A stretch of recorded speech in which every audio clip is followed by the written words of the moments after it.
Good evening students. मेरा नाम आशुतोष दीक्षित है और आपका बहुत बहुत स्वागत है हमारे ऑफिशियल यूट्यूब चैनल में, जहां पर हम हर दिन एक नए सब्जेक्ट के बारे में कुछ नई और इंफॉर्मेटिव डिस्कशंस करते हैं।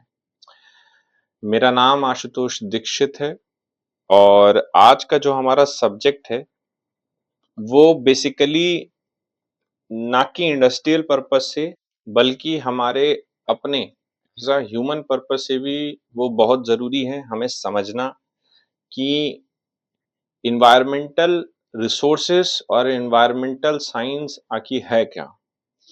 कैसे हम दिन प्रतिदिन अपने नेचर को इम्पैक्ट कर रहे हैं अपनी छोटी-छोटी एक्टिविटीज़ से, और कैसे हम इन इम्पैक्ट्स को कम कर सकते हैं। तो उम्मीद है आज का लेक्चर अच्छा रहेगा और कुछ नई इंफॉर्मेटिव चीजें आप समझेंगे। तो चलिए शुरू करते हैं। जो हमारा लर्निंग पैटर्न है, एक स्टोरी फॉर्मेट में चीजों को समझना, ईश्वर की प्रेरणा से, माँ बाप बहन भाई के आशीर्वाद से शुरू करते हैं आज का लेक्चर। मेरा नाम आशुतोष दीक्षित है और आप देख रहे हैं डी सेट्स का ऑफिशियल यूट्यूब चैनल। तो आज का जो सब्जेक्ट है उसका नाम है, हमने बचपन में पढ़ा होगा, ईवीएस, एनवायरमेंटल स्टडीज।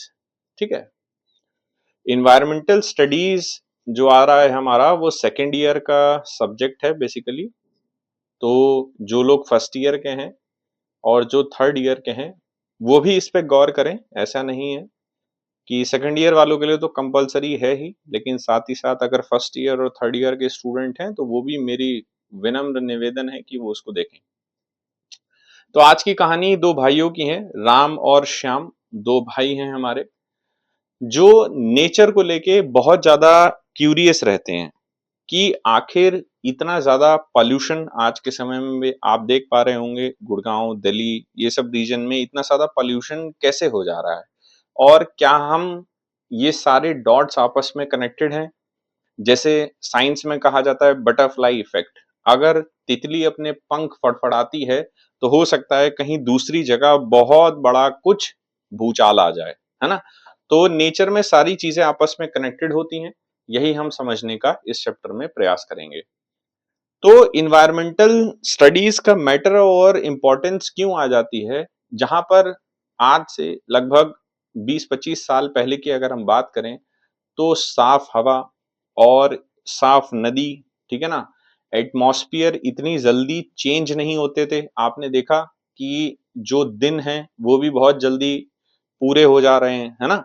सूरज जल्दी निकल जा रहा है, मतलब बहुत ज्यादा ज्योग्राफिकल चेंजेस हमें देखने को मिल रहे हैं आज के समय में। तो उनके पीछे का कारण क्या है और कैसे बहुत सारी ऐसी स्पेशीज हैं जो खत्म होती जा रही हैं। जैसे काफी तरीके की चिड़िया, काफी तरीके के जानवर, ठीक है ना, वो सब खत्म होते जा रहे हैं। तो कैसे हम इन्वायरमेंट को और ज्यादा हार्म कर रहे हैं। हम एज अ टेक्नोलॉजिकल एडवांसमेंट तो कर रहे हैं, लेकिन मदर नेचर को तो हम बहुत ज्यादा हार्म कर रहे हैं इन सब चीजों के चलते। हमारे पास वाटर प्यूरिफाइंग के लिए बहुत सारे सोर्सेस हैं, लेकिन जो प्योर वाटर है उसको तो हम और ज्यादा गंदा कर रहे हैं। और जो वाटर हमारे पास लिमिटेड सोर्सेस में है उसका इस्तेमाल ना करके हम बेवजह ही पानी को बर्बाद करते हैं, है ना। तो जो नेचुरल रिसोर्सेस होते हैं हमारे, वो दो तरीके के होते हैं। पहला होता है रिन्यूएबल रिसोर्सेस और दूसरा होता है नॉन रिन्यूएबल रिसोर्सेस। देखो, ये जो दो पैरामीटर हैं हमारे ईवीएस में, इन्हीं के हिसाब से हम सोर्सेस को भी देखते हैं। रिसोर्सेस और सोर्सेस में अंतर समझो। सोर्सेस का मतलब क्या है, वो माध्यम जिनकी वजह से हमें वो चीज मिल रही है। रिसोर्सेस का मतलब क्या है, ऑलरेडी जो हमें चीजें प्रेजेंट हैं हम उनका कैसे इस्तेमाल कर रहे हैं, है ना। तो रिन्यूएबल रिसोर्सेस का मतलब ये है जो मदर नेचर के पास हैं, और जब से पृथ्वी बनी है और जब तक पृथ्वी रहेगी तब तक ये चीजें हमारे पास प्रेजेंट हैं, है ना। यानी ये लिमिटेड नहीं है और अपने आप को रिन्यू करती जाती हैं, ठीक है, अगर हम इनका टेक केयर करें तो। नॉन रिन्यूएबल रिसोर्सेस क्या है, एक समय के बाद ये विलुप्त हो जाएंगे, ठीक है। तो कितना लिमिटेड टाइम ऑफ पीरियड है हमारे पास कि रिन्यूएबल रिसोर्सेस को भी हम मदद मिले, कम मदद मिले ताकि ज़्यादा समय तक हम वो चीज़ को चला सकते हैं, ठीक है? तो जो रिन्यूएबल रिसोर्सेज़ हैं वो कौन-कौन से हैं? सनलाइट हो गया, ठीक है ना? और हवा हो गया, ठीक है ना? पानी हो गया, पेड़-पौधे हो गए, ये सब क्या है हमारे पास भले से नेचुरल रिसोर्सेज़ में ये रिन्यूएबल रिसोर्सेज़ हैं, लेकिन ए से बी तक हो सकता है धूप हमें आगे चल के बहुत ज़्यादा गर्मियों में क्षतिग्रस्त करे, जाड़ों में दिखे ही ना, लेकिन ऐसा कभी नहीं होगा कि ये सारे रिसोर्सेज़ बिल्कुल ही खत्म हो जाएँगे। लेकिन जो नॉन रिन्यूएबल रिसोर्सेज़ हैं, जैसे आयरन हो गया, कोयला हो गया, मिनरल हो गए, फॉसिल फ्यूल्स हो गए, ठीक है ना? और ये सब क्या है, इनकी हमें बड़ी रिक्वायरमेंट भी है और हमें इनका कंज़र्वेशन भी करना समझना पड़ेगा, ठीक है ना? तो ये तो हो गए रिन्यूएबल और नॉन रिन्यूएबल रिसोर्सेज़। अब यहाँ पर है क्या, जो वार्निंग साइन हमें दे रही है मदर नेचर कि आप जो है इतना ज़्यादा इम्पैक्ट कर रहे हैं टेक्नोलॉजी के नाम पे, ग्रीन वैलीज़ को हमने पूरा-पूरा खराब कर दिया है। आपने देखा बहुत सारे पहाड़ों को हम काटते चले जा रहे हैं। उसका कारण कैसे होता है? आज एक-एक डॉट को हम कनेक्ट करेंगे, ठीक है ना?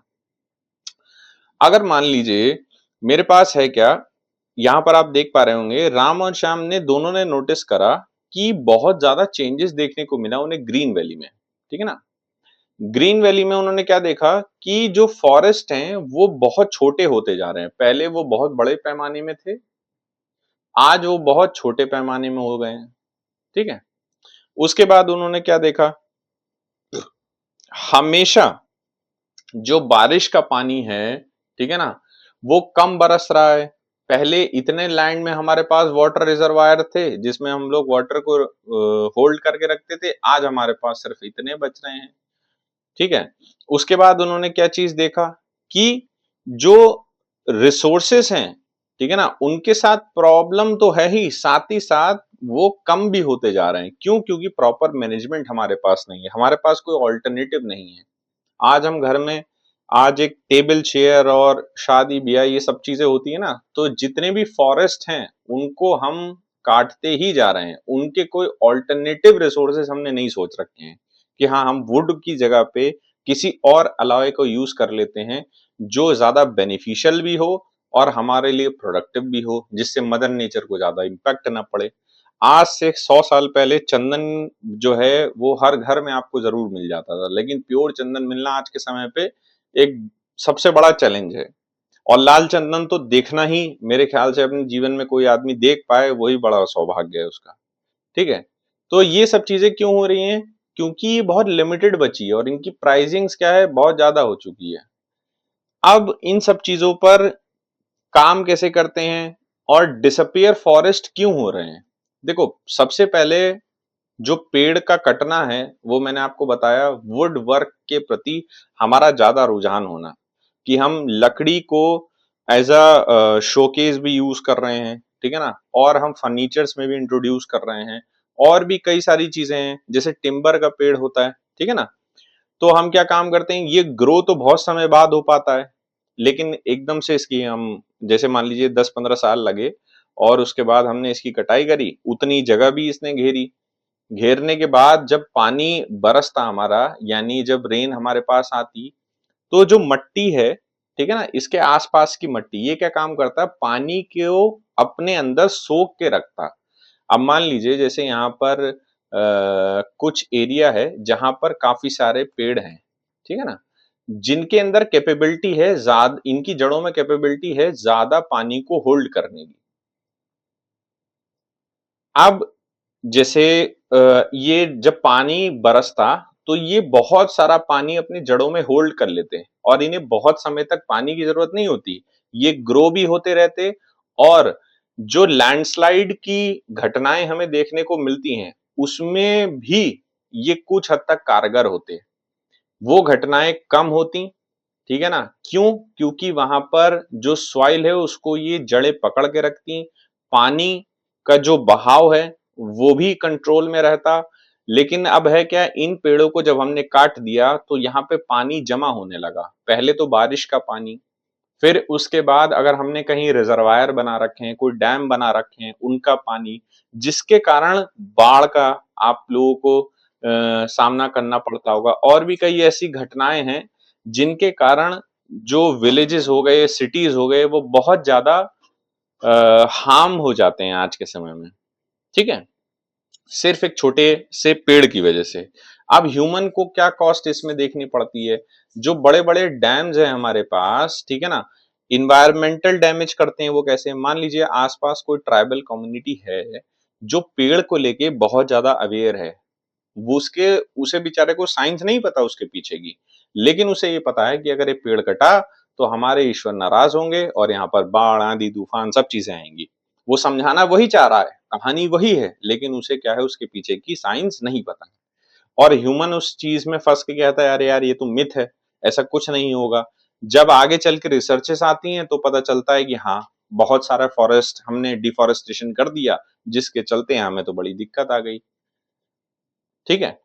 तो ह्यूमन को ये चीज़ें देखनी पड़ती है आगे चल के। अब जो फॉरेस्ट की वैल्यू है, वो क्या है वो समझिए।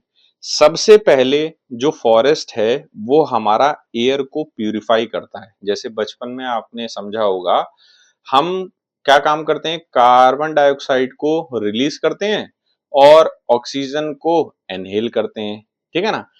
पेड़-पौधे जस्ट ऑपोजिट काम करते हैं। पेड़-पौधे क्या काम करते हैं? O2 को इनहेल करते हैं और CO2 को CO2 को क्या करते हैं? इनहेल करते हैं और O2 को एक्सहेल करते हैं। वो हमारे जस्ट ऑपोजिट इन नेचर होते हैं। दूसरी चीज़ जैसे मैंने आपको बताया वाटर साइकिल। जो पेड़ की जड़ें होती हैं, वो रेन वाटर को धीरे-धीरे नेचर में रिलीज़ करती हैं, जिससे बाढ़ आने का खतरा बचता है। इसीलिए गाँव में जो पुराने खेत हैं, अगर उनमें देखें तो एक जगह पर बड़ा पेड़ वो ज़रूर लगाते थे। वो किसी फल का हो सकता था, पीपल का हो सकता था या फिर अशोक का हो सकता था। मतलब ऐसा पेड़ जो काफ़ी बड़े क्षेत्रफल को कवर करता हो, जिससे जब बारिश वहां पर पड़ती है तो उसकी जड़ें बहुत दूर दूर तक फैली हैं, जिसके कारण वो अपनी जड़ों में पानी को सोखता और उस मिट्टी को नम रखता, पूरी तरीके से सूखने नहीं देता। और अगर कभी वहां पे पानी का बहाव ज्यादा है तो वो अपने अंदर एब्जॉर्ब करेगा और आगे उसको फ्लो करेगा, एकदम बाढ़ का भी खतरा नहीं होता। तो पेड़ भी मदद करते हैं मदर नेचर में। तीसरी चीज है बायोडायवर्सिटी। अगर फॉरेस्ट जो है सब होम्स में तब्दील हो जाएंगे, ठीक है ना, तो होगा क्या हमारे पास, forest provide homes for 80% of terrestrial species, each tree support entire ecosystems for insect, bird, mammal and plant. अब बात को समझो, ये मेरा सामने से देखा हुआ एक अनुभव है। मैं 2022 में, 22 में या शायद 23 में एक बार जंगल घूमने का अनुभव मेरे को मिला। तो वहां पर मैंने देखा दीमक ने ना बहुत बड़े बड़े अपने घर बना रखे थे। अब दीमक ने जब घर बना रखे थे तो घर में हमारे दीमक लग जाती है, तो हम क्या काम करते हैं, हम उसको कोशिश करते हैं उसे भगा दें, ये सब चीजें करते हैं, लेकिन जंगल के लिए वो एक तरीके से वरदान है। क्यों वरदान है?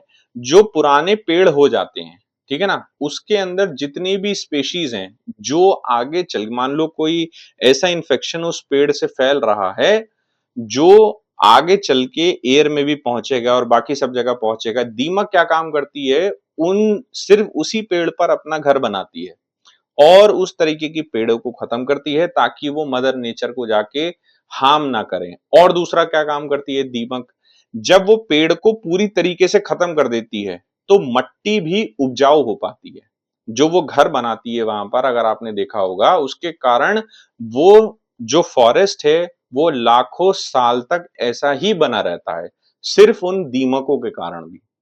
इसीलिए अगर आप कभी मौका मिले तो नैनीताल है या फिर रामनगर है, वहां पर आप जंगलों में जाएंगे तो आपको देखने को मिलेगा कि दीमकों ने बहुत ज्यादा घर बना रखे हैं और फॉरेस्ट वालों ने उन्हें बिल्कुल भी ना तो तोड़ा है ना ही कभी तोड़ने का प्रयास करा, क्योंकि उससे बहुत सारी स्पीशीज बनी रहती हैं और मदर नेचर जो है वो बहुत ज्यादा फर्टाइल होती है, ठीक है। उसके बाद सॉइल प्रोटेक्शन भी करते हैं। जैसे जो मैंने आपको बताया, रूट हैं, जड़ें हैं, वो बहुत दूर-दूर तक फैली होती हैं, ठीक है ना? जो जो सॉइल है उसको जगह देती हैं जाने के लिए, ठीक है ना? इरोजन को बचाती हैं, डिफॉरेस्ट एरिया जो हो जाता है उसको रैपिडली कोशिश करती हैं कि कवर कर सकें। मान लीजिए आस-पास कोई पेड़ कट गया है, ठीक है ना? और जड़ें ये अगर वहाँ उस क्षेत्र तक पहुँची हुई हैं तो कोशिश करेंगी उस पेड़ को दोबारा से ग्रो कर पाएँ, अपने अंदर जितनी पौष्टिकता है उसको दे पाएँ, ठीक है ना? तो ये काम भी करते हैं पेड़। Life blood of green valley. अब देखो लाइफ ब्लड क्या है, यहाँ पर समझाना क्या चाह रहे हैं। The river following through green valley was more than just a water source, ठीक है। It was community lifeline, but as the village grew water problem multiply rapidly. देखो हम जानते हैं पानी हमारे लिए सबसे ज्यादा जरूरी है। पानी कहते यार मुझे तो प्यास लग गई है, ठीक। पानी हमारे लिए इतना जरूरी है कि एक बार हमें खाना ना मिले लेकिन पानी हमारे लिए सफिशिएंट होना चाहिए। अब वहां पर बात क्या है, हम ये समझेंगे पानी हमारे लिए तो जरूरी है, साथ ही साथ मदर नेचर के लिए भी जरूरी है। लेकिन अगर मान लो इतना क्षेत्र है जहां पर नदी है, अब हमने नदी को काटना चालू करा यानी पतला करा, तो यानी फ्लो बढ़ जाएगा जब इसका एरिया कम होगा तो, है ना। जब इसका एरिया कम होगा, ये पाइप को देखा है ना, कभी अगर दूर तक पानी फेंकना हो तो प्रेशर तेज करने के लिए हम क्या करते हैं, उसको दबाते हैं। ऐसे ही हमने क्या काम करा, यहाँ पर सोसाइटी बसा दी। फिर हमने कहा अरे यार ये भी कवर कर लेते हैं, इतना एरिया भी कवर कर लिया। फिर हमारा मन यहाँ पे भी नहीं भरा, फिर हमने कहा चलो ये भी कवर कर ले रहे हैं। अब ये जो इतने क्षेत्रफल में पानी था ये जाएगा कहाँ, ये आगे बहुत तेजी से फ्लो करने लगेगा। तो जैसे जैसे सिटीज डेवलप हो रही हैं, ठीक है ना, जैसे जैसे विलेजेस भी ग्रो कर रहे हैं, साथ ही साथ नदियां जो वहां के रिसोर्सेस हैं वो कम हो रहे हैं, और उन्हीं के कारण बाढ़ इन जैसी चीजों का हमें सामना करना पड़ रहा है। अब इसी में समझते हैं स्टेप बाय स्टेप ये कैसे काम करती हैं। Over utilization begins. पहले क्या था, सिंचाई करने के लिए बहुत कम जगह पर जो पंप होते थे उनका इस्तेमाल करा जाता था। बारिश हुई, हमने एक जगह पर एक वेल बना रखी है और ऐसी मेड़े हमने काट रखी हैं कि हमारे खेत तक पानी पहुंच जाए। लेकिन अब क्या है, इलेक्ट्रिकल पंप का इस्तेमाल कर रहे हैं, यानी पानी जितना ऊपर वाटर लेवल पे था अब पानी और नीचे पहुंच गया है, ठीक है।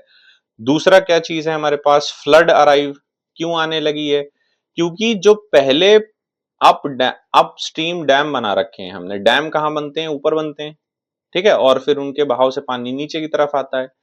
तो एकदम से जब पानी को छोड़ते हैं तो जो रिजर्वायर है, जैसे मैंने बताया कि अब रास्ता तो पतला हो गया है, पहले रास्ता तो चौड़ा था, ठीक है। और डैम्स पहले बनाए जाते हैं और सिटीज बाद में बनती हैं, ठीक है। तो उसके कारण मैनेजमेंट तो है नहीं प्रॉपर, उसके कारण क्या है, यहाँ पे वाटर फ्लो तेज हो जाएगा हमारा, जिसके कारण क्या होगा, जो पहले हमने फसल लगा रखी है वो भी हमारा नुकसान हो जाएगा, ठीक है। और डिस्ट्रॉय मतलब होम्स को तो करेंगे ही, साथ ही साथ डिवेस्टेटिंग फ्लड्स भी हो जाएगा हमारा। तीसरा आ जाता है हमारा सूखा, ड्रट स्ट्राइक। सूखा कब होता है, आप सोचिए, पानी की हमारे पास कमी है। अब ये पानी जाना तो चाहिए खेत में, ठीक है ना, वाटर पंप्स के थ्रू, ट्यूबवेल के थ्रू, ठीक है ना। लेकिन होता क्या है, हम इसे यूटिलाइज कहाँ करते हैं, सिटीज में, बिल्डिंग्स में, फ्लो जहां पर बड़े बड़े टावर्स हैं, होटल्स हैं, वहां पर चौबीसों घंटे पानी चाहिए। तो रिसोर्स तो यही है ना। अब जो पानी खेत में जाना चाहिए था उसका डाइवर्जन करके हम कहाँ पर यूज करते हैं, वहां पर। तो होता क्या है, उससे सूखा पड़ जाता है, जमीन तक प्रॉपर पानी पहुंच नहीं पा रहा। जमीन तक पानी पहुंचने के लिए पेड़ चाहिए थे, पेड़ हम पहले ही काट चुके हैं, ठीक है। तो मट्टी में नमी है ही नहीं हमारे पास, और जो पानी की मदद से हम उसमें नमी ला सकते थे वही पानी को हमने शहर में भी इन्वेस्ट कर दिया। तो अब तो कोई सोर्स ही नहीं है, तो सूखा पड़ेगा ही। अब conflict emerge, bitter dispute erupt between green valley and neighbouring village over the water rights. अब देखो दोनों में कॉन्फ्लिक्ट चलता रहता है, ठीक है ना। जो आसपास के लोग होंगे, मान लो कहीं गांव है आसपास, वो कहेंगे भैया खेती के लिए पानी दो। जो शहर के लोग होंगे वो कहेंगे भैया नहाने के लिए पानी दो। तो ये सब कॉन्फ्लिक्ट्स आगे तक चलते रहते हैं, इसी के कारण पूरा वाटर मैनेजमेंट हमारा डैमेज है। आपने देखा जिस भी इंडस्ट्री में आप जॉब करते होंगे, वहां पर आपकी जो चीजें चल रही हैं वो किस तरीके से चलती हैं, कि इंडस्ट्री जितना भी वाटर कंजम्पशन करती है और जितना वेस्ट निकलता है वो वेस्ट को रिसाइकिल करने के लिए रेन वाटर हार्वेस्टिंग बनाती है, अब सपोज करते हैं, चलो मैं मान लेता हूं कि राजाकांत हमारा एक स्टूडेंट है, फेवरेट स्टूडेंट है मेरा। अब राजाकांत ने एक इंडस्ट्री में काम कर रहा है, मान लो ए इंडस्ट्री में काम कर रहा है। ए इंडस्ट्री पूरे साल में इसके पास 1 लाख एम्प्लॉय है, ठीक है, 1 लाख एम्प्लॉय है। 1 लाख एम्प्लॉय पूरे साल में अप्रोक्स मान लेते हैं, एक अजम्पशन आइडिया ले रहा हूं, हो सकता है कम हो, 10 लाख गैलन पानी का इस्तेमाल करता है, ठीक है। अब इसका जो वेस्ट निकलता है वो निकलता है 7 लाख गैलन, जिसके अंदर हाथ धोना, फ्रेश होना और भी बहुत सारे वेस्ट हो गए। ये 7 लाख गैलन जो है हमारा वेस्ट ये प्रोड्यूस करती है। अब कंपनी क्या काम करेगी, कोशिश करेगी ये 7 लाख जो वेस्ट है इसमें से वेस्ट को हटा दे और पानी को रिसाइकिल करे।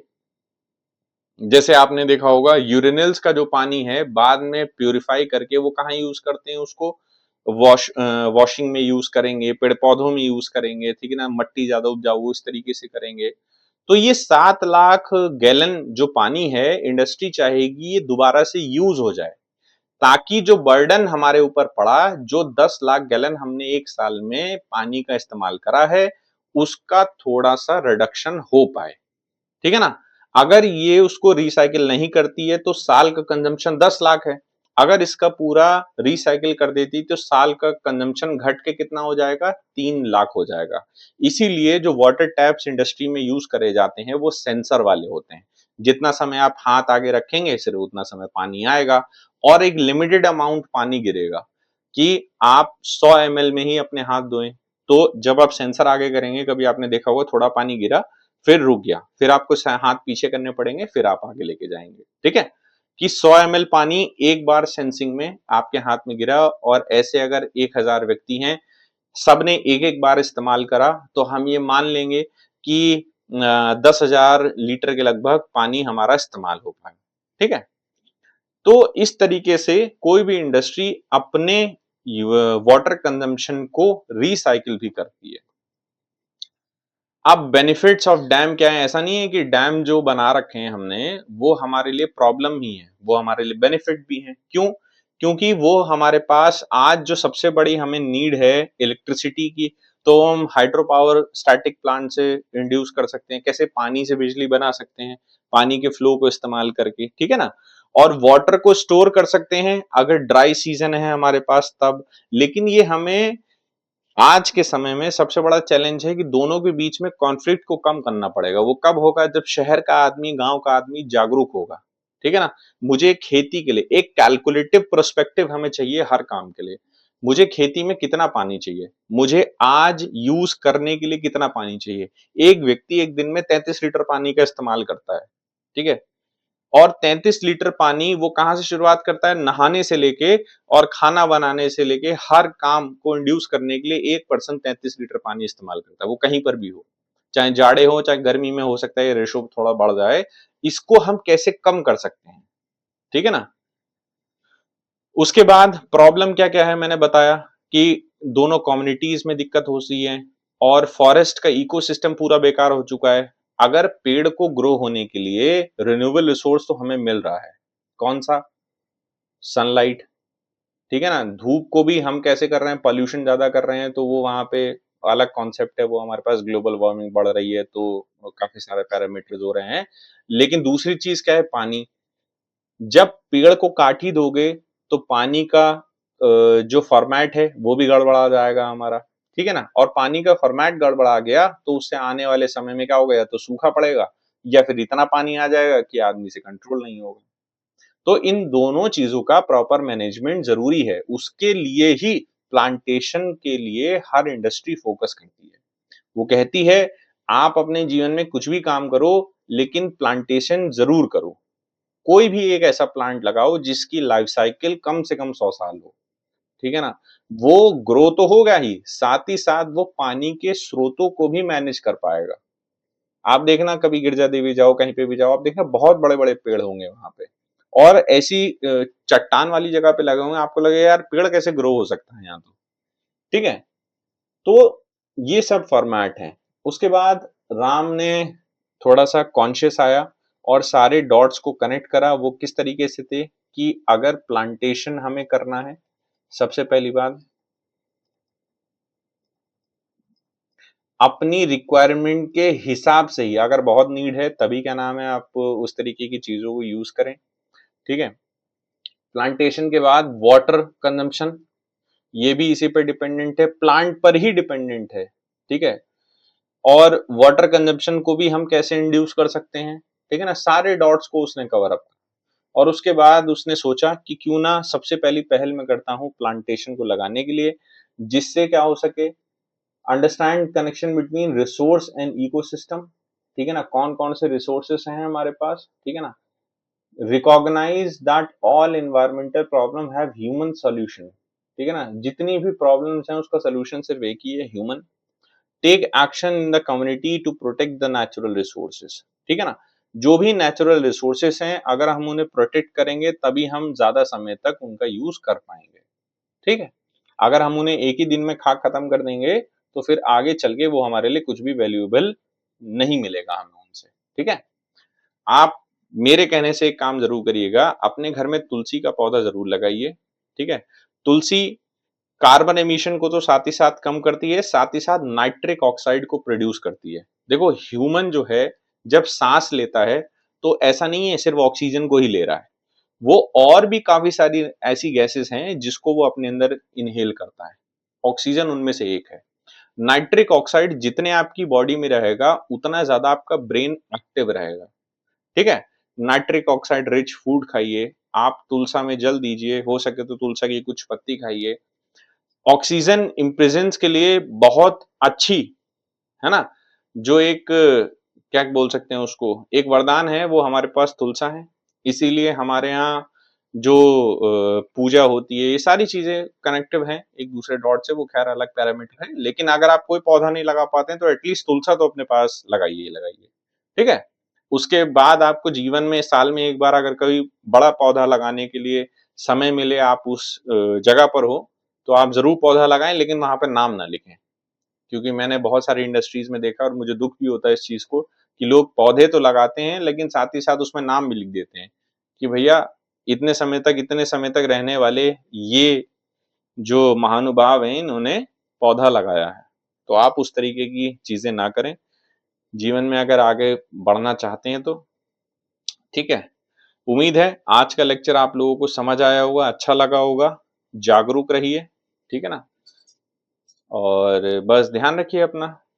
मिलते हैं आपसे नेक्स्ट लेक्चर में कल। अटेंडेंस मार्क कर दीजिएगा, डिस्क्रिप्शन में लिंक मिलेगा आप लोगों को, ठीक है? Take care, bye bye, good night.